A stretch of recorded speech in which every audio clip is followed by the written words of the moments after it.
धरती माँ की रक्षा करना ही अपने अस्तित्व की रक्षा करना है।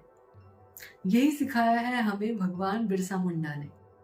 नमस्कार, मैं सम्यक जैन। आज मैं इस कॉन्टेस्ट में हिस्सा लेते हुए एक ऐसी लोक कथा सुनाने जा रहा हूँ जो आदिवासी जीवन की सादगी, बुद्धिमत्ता और साहस को सामने लाती है।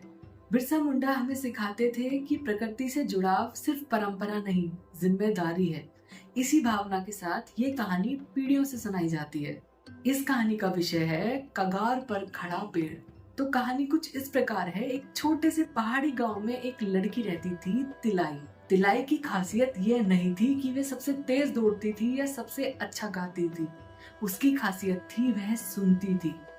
पहाड़ की आहट, हवा की फुसफुसाहट और पेड़ों में थकान तक। गांव के किनारे एक बहुत पुराना सल का पेड़ था। लोग कहते थे कि यह पेड़ उनके पुरखों का साथी रहा। तिलाई रोज उसके पास बैठती थी और उसे हाथ लगा के कहती थी, मैं सुन रही हूँ, तुम बोलना। एक दिन गांव में खबर फैली कि शहर में ठेकेदार आए हैं और पहाड़ी के इस हिस्से पर सड़क बनने के लिए कुछ पेड़ों को काटा जाएगा, जिसमें वह पुराना सल का पेड़ भी शामिल था। गांव वाले दुविधा में थे। सड़क से सुविधाएं तो आएंगी, पर पेड़ कटेगा तो पहाड़ी ढलान कमजोर हो जाएगा। लोग सोच में पड़ गए। कुछ बोले पेड़ तो बहुत है, कुछ बोले विकास जरूरी है। तिलाई ने कुछ नहीं कहा। वह सिर्फ उस सल के पेड़ के पास बैठी रही। उसे लगा जैसे पेड़ आज चुप है, डरा हुआ है।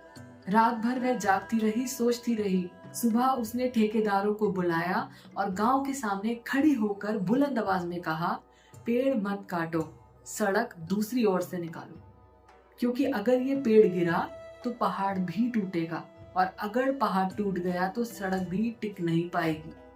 उसकी आवाज में इतना भरोसा था कि ठेकेदार रुक गए। इंजीनियर्स ने ढलान को देखा और तिलाई की बात सच निकली। कुछ मीटर बाईं ओर से सड़क निकालने पर पेड़ भी बच गया और जोखिम भी घट गया।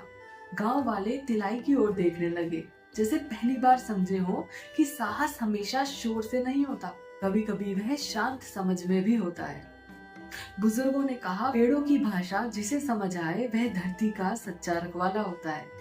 हमारी पीढ़ी तेजी से आगे बढ़ना चाहती है, जो कि अच्छी बात है, लेकिन तिलाई हमें याद दिलाती है कि विकास और प्रकृति दुश्मन नहीं होते, बस संतुलन होना चाहिए। हम जितनी तेजी से भाग रहे हैं उतना ही जरूरी है कि कभी कभी रुक कर सुने अपनी जमीन को, अपने आसपास को और अपने भीतर की आवाज को। धन्यवाद।